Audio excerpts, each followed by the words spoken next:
इरफान कादिर साहब ने हमें ज्वाइन किया है, मुशीर हैं इस वक्त, एहतसाब को भी देख रहे हैं, कानून को भी देख रहे हैं।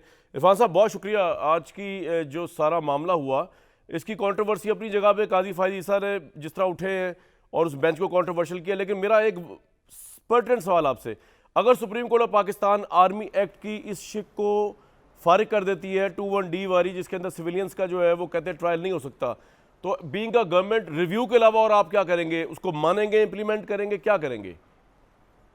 सबसे पहली बात तो यह है कि काजी फायद ईसा ने किसी को कंट्रोवर्शियल नहीं किया, चीफ जस्टिस ने कंट्रोवर्शियल किया है गलत बेंच बना के। काजी फायद ईसा ने प्योरली लॉ को स्टेट किया है। लॉ यही है कि chief justice in isolation benches नहीं बना सकते। इस पे सुप्रीम कोर्ट के फैसले भी आ चुके हैं और इस पे कानून भी आ चुका है, और वो कानून को इल्तवा में डाल के तो उन्होंने ये चीज की थी चीफ जस्टिस ने, जो कि बिल्कुल गलत। मेरे कहने का मतलब ये नहीं था कि काजी फायद ईसा साहब ने किया है, मैंने कहा उनके उठ जाने से वो बेंच कंट्रोवर्शियल हो गया। अच्छा, अब मेरा वही सवाल कि आप ये रहा था कि जैसे काजी फायद नहीं, मैं तो उनको बड़ा अपराइट जज समझता हूं और उनकी वजह से तो उन्होंने ठीक किया है। मैं वजाहत करना चाह रहा हूँ क्लैरिटी के साथ। आप ठीक कह रहे हैं, लेकिन मैं उसको फर्दर क्लियर कर रहा हूं। बिल्कुल ठीक है। अच्छा सर, अब ये है कि आप अगर फैसला खिलाफ आ गया आर्मी एक्ट के, एक तरफ फॉर्मेशन कमांडर्स की है इलामिया, एक तरफ कौमी असेंबली की मुतफिका करारदाद है कि जी मास्टरमाइंड्स और सिविलियंस का ट्रायल होगा मिलिट्री, तो आप क्या करेंगे? इंप्लीमेंट करने के अलावा कोई ऑप्शन है आपके पास? हाँ, हमारे पास एक ऑप्शन है। We will go by what chief justice designate जो कहा है। चीफ जस्टिस डेजिग्नेट ने कहा है, नामजद चीफ जस्टिस ने कहा है कि ये बेंच ही इलीगल है, तो इसका जो फैसला होगा वो भी इलीगल होगा। It is to be ignored.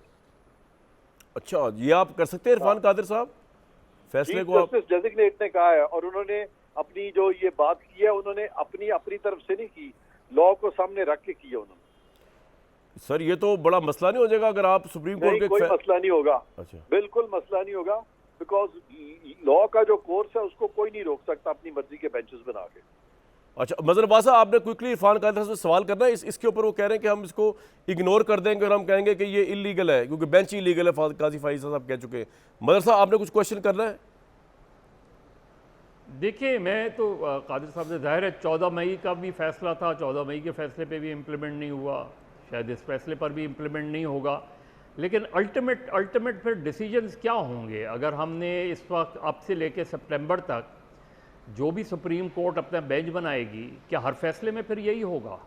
क्योंकि वो तो कहते हैं कि इसको कोई भी बेंच का फैसला जो है, काजी फायद ईसा साहब ने तो ये भी बात की है कि किसी भी बेंच का फैसला जो है फिर वो, अब जब तक इसका फैसला नहीं हो जाएगा प्रोसीजरल का और उसका वो किसी बेंच पे नहीं बैठेंगे, तो कोई भी फैसले जो है वो नहीं होंगे। तो फिर अल्टीमेटली सुप्रीम कोर्ट, इसका मतलब ये है उनके नज़दीक कि इस जस्टिस बंदियाल साहब की सरबराही में जितने भी फैसले होंगे, क्या सबका स्टेटस फिर ऐसा ही रहेगा? अच्छा सवाल है जी इरफान कादिर साहब। बहुत अच्छा सवाल है।